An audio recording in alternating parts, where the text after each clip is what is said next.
नमस्कार दोस्तों, infra zone में आपका स्वागत है। और आज की इस वीडियो में जो रिसेंटली 12 इंडस्ट्रियल सिटीज़ को अप्रूवल दिया गया है, हम उन पर चर्चा करेंगे। दोस्तों, भारत में 2 महत्वपूर्ण औद्योगिक गलियारों का विकास हो रहा है।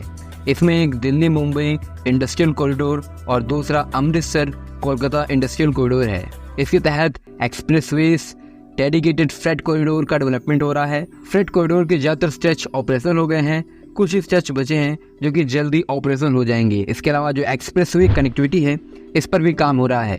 दोस्तों, इन औद्योगिक गलियारों को मल्टीपल स्टेक होल्डर के साथ मिलकर डेवलप किया जाएगा। ये इंडस्ट्रियल कॉरिडोर बहुत सारे राज्यों से गुजरता है।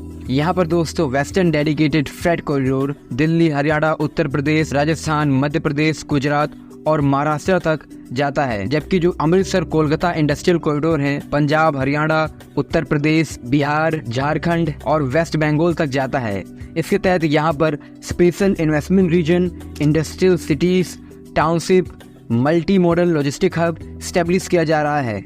इंडस्ट्रियल कॉरिडोर के तहत जो एक्सप्रेसवेज और फ्रेट कॉरिडोर है, यहाँ पर दोस्तों इन प्रकार की सिटीज का डेवलपमेंट हो रहा है। इनमें से कुछ को बहुत पहले अप्रूवल दिया गया था, उन पर चर्चा करते हैं। तो पहला है ढोलेरा स्पेशल इन्वेस्टमेंट रीजन। तो यहाँ पर गुजरात के अंदर एक huge special investment region develop किया जा रहा है। इसके अलावा सेंद्रा बिदकिन इंडस्ट्रियल एरिया, जो कि औरंगाबाद के अंदर स्टेब्लिश किया जाएगा, ये ऑरिक सिटी के नाम से जाना जा रहा है। यहाँ पर करीब 4583 एकड़ के लैंड पार्सल में एक इंडस्ट्रियल सिटी डेवलप की जा रही है। तीसरा है integrated industrial township greater Noida, करीब 747.5 एकड़ के लैंड पार्सल में इसको स्टेब्लिश किया जा रहा है। वही चौथा है विक्रम उद्योग नगरी मध्य प्रदेश, यहाँ 1000 एकड़ के लैंड पार्सल में इसको डेवलप किया जा रहा है। पांचवा है multi modal logistic hub and multi modal transport hub UP, करीब 1184 एकड़ के लैंड पार्सल में खुर्जा बुलंदशहर के एरिया में इसको स्टेब्लिश किया जा रहा है। वहीं डीगी पोर्ट इंडस्ट्रियल एरिया महाराष्ट्र, 6056 एकड़ के लैंड पार्सल में इसको स्टेब्लिश किया जा रहा है। वहीं जोधपुर पाली मारवाड़ इंडस्ट्रियल एरिया करीब 6570 एकड़ के लैंड पार्सल में इसको डेवलप किया जाएगा। कुसखेरा भिवाड़ी निमरानी इंडस्ट्रियल एरिया राजस्थान, करीब 1378 एकड़ में एक इंडस्ट्रियल सिटी डेवलप की जाएगी राजस्थान के अंदर। वही नवा है मंडल बेछाजी स्पेशल इन्वेस्टमेंट रीजन, 2849 एकड़ के लैंड पार्सल में इसको डेवलप किया जाएगा। तो यहाँ पर दोस्तों जिस प्रकार हम देख पा रहे हैं कि इसमें जो टाउनशिप सिटीज़ का डेवलपमेंट हो रहा है, इसमें मल्टीपल डेवलपमेंट हो रहा है और इंडस्ट्रियल कॉरिडोर के अंतर्गत इसका डेवलपमेंट किया जा रहा है। तो इसमें मल्टी मॉडल टाउनशिप है, इसके अलावा ट्रांसपोर्ट हब है, इंटीग्रेटेड टाउनशिप है और स्पेशल इन्वेस्टमेंट रीजन है। इनको हम एक बार से देखते हैं कि इनको किस लिए डेवलप किया जा रहा है। वेल, अगर दोस्तों इसको हम सिंपली देखें, इन सिटीज़ या टाउन को एक स्पेसिफिक डेवलपमेंट के लिए डिज़ाइन किया जाता है, उसी के आधार पर इनको बांटा गया है। उदाहरण के तौर पर जैसे मल्टी मॉडल टाउनशिप है, इसको स्पेसिफिकली डिज़ाइन किया जाता है सिंगल एरिया में। ये रोड वाटर ट्रांसपोर्टेशन से बहुत ही अच्छे से कनेक्टेड होता है। ये स्पेसिफिकली फ्रेट मूवमेंट के लिए डिज़ाइन किया जाता है। ये टीओडी ओरिएंटेड ज़्यादा होता है, यानी कि यहाँ पर ट्रांसपोर्टेशन कनेक्टिविटी ये टॉप लेवल की होती है। तो इस प्रकार इसको डेवलप किया जाता है। इसके अलावा जब हम लॉजिस्टिक एंड ट्रांसपोर्ट हब की बात करते हैं, तो ये जो इस प्रकार के टाउन होते हैं, इनको स्पेसिफिकली डिज़ाइन किया जाता है स्टोरेज, हैंडलिंग, डिस्ट्रीब्यूशन नेटवर्क के लिए। यहाँ पर जो गुड्स होते हैं उनको स्टोर करने के लिए, इसके अलावा डिस्ट्रीब्यूट करने के लिए टॉप नॉच फैसिलिटी होती है। ये फ्रेट ट्रांसपोर्टेशन को बहुत तेज करते हैं। यहाँ पर हर प्रकार का फ्रेट ट्रांसपोर्टेशन मीडियम होता है, ये अवेलेबल होता है एक्सेप्ट वाटर मीडियम, क्योंकि वो थोड़ा हर जगह उपलब्ध नहीं हो पाता है। जबकि हम बात करें तो यहाँ पर बड़े बड़े वेयर हाउसेस, डिस्ट्रीब्यूशन सेंटर, इसके अलावा ट्रांसपोर्ट फैसिलिटीज़ अवेलेबल होती हैं। तीसरे नंबर पे है इंटीग्रेटेड टाउनशिप। तो दोस्तों इंटीग्रेटेड टाउनशिप एक self sustain residential commercial area होता है, जहाँ पर school, hospital, shopping centre, multiplex, recreational facilities इन सबको डेवलप किया जाता है। यहाँ पर दोस्तों डेली लाइफस्टाइल में जो चीज़ें यूज़ होती हैं, जो एमिनिटीज़ की जरूरत होती है, वो ओरिएंटेड डेवलपमेंट यहाँ होता है। इसके बाद आता है स्पेशल इन्वेस्टमेंट रीजन। तो दोस्तों जो स्पेशल इन्वेस्टमेंट रीजन होता है, ये खासकर बड़े क्षेत्र में इसको स्टेब्लिश किया जाता है और इसका जो मुख्य एम होता है वो होता है कि स्पेसिफिक सेक्टर में इन्वेस्टमेंट अट्रैक्ट करना। खासकर इसको इन्वेस्टमेंट अट्रैक्ट करने के लिए स्टेब्लिश किया जाता है ताकि जो क्षेत्र है वहाँ पर डोमेस्टिक इन्वेस्टमेंट और एफडीआई बढ़े। इसके लिए specific sector, for example information technology, enable services, AI, finance, manufacturing, इन सब के लिए स्पेसिफिक एरिया होता है जहाँ पर इन्वेस्टमेंट आती है। ये लार्ज स्केल इकोनॉमिक एक्टिविटीज़ के लिए डिज़ाइन किया जाता है, इसको ये प्रमोट करता है। यहाँ पर दोस्तों स्पेशल इकोनॉमिक जोन का भी डेवलपमेंट होता है। स्पेशल इकोनॉमिक जोन का अर्थ ये है कि जैसे आईटी, एआई की इलेक्ट्रॉनिक मैन्युफैक्चरिंग है, तो इनके लिए पर्टिकुलर एरिया होता है जहाँ पर जो फर्म निवेश करती है उसको कई सारी छूटें मिलती हैं, जिस कारण दोस्तों वो यहाँ पर निवेश करते हैं।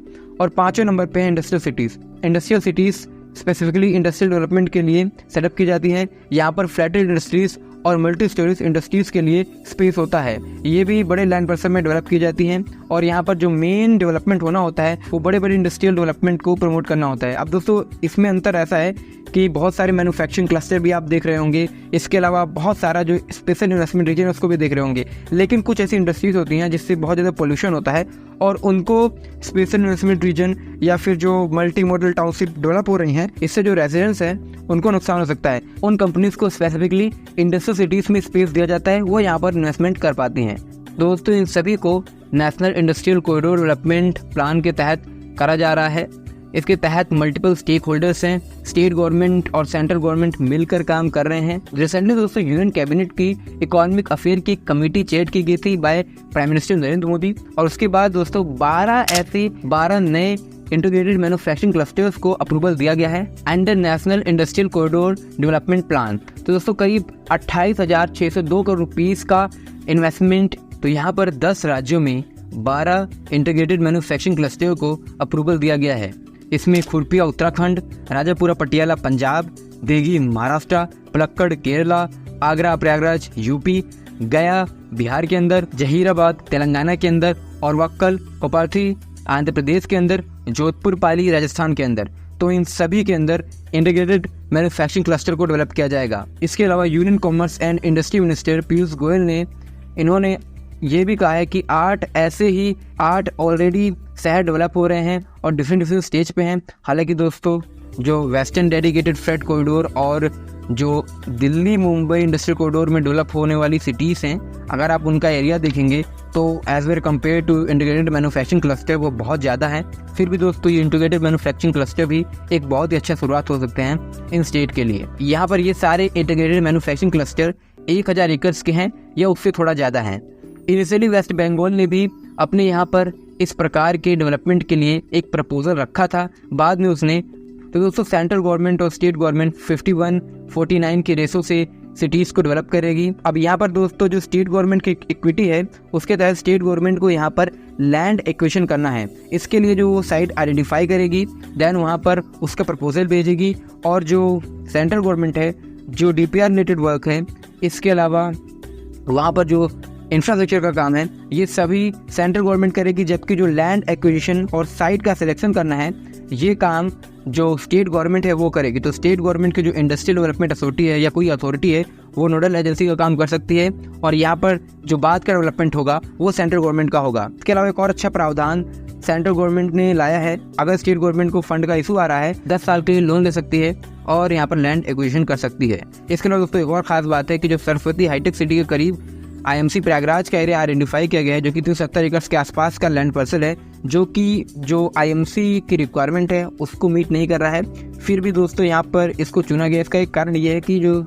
यूपी स्टेट गवर्नमेंट है इसने स्पेशल रिक्वेस्ट की थी गवर्नमेंट को कि वो यहाँ पर डेवलपमेंट करे, क्योंकि इसके साथ ही एक बहुत ही बड़ा industrial area Saraswati high tech city का लगा हुआ है। बाद में दोस्तों यहाँ पर यूनियन कैबिनेट ने इसको अप्रूवल दे दिया है। तो दोस्तों ये सारे इंटीग्रेटेड मैन्युफैक्चरिंग क्लस्टर डेवलप होने वाले हैं, इन पर यही अपडेट थी। मैं दोस्तों नोड वाइज स्पेसिफिकली जितने भी नोड हैं जो कि अप्रूवल जिनको दिया गया है उन पर स्पेसिफिक वीडियो लाऊंगा, इसलिए इस चैनल से जरूर जुड़े। इसलिए अगर आप इस चैनल पे नए हैं तो चैनल को सब्सक्राइब कर लें। अगर आपको ये वीडियो पसंद आए तो वीडियो को लाइक करिए, चैनल को सब्सक्राइब करें। धन्यवाद आपका ये वीडियो देखने के लिए। मिलता है नेक्स्ट वीडियो में।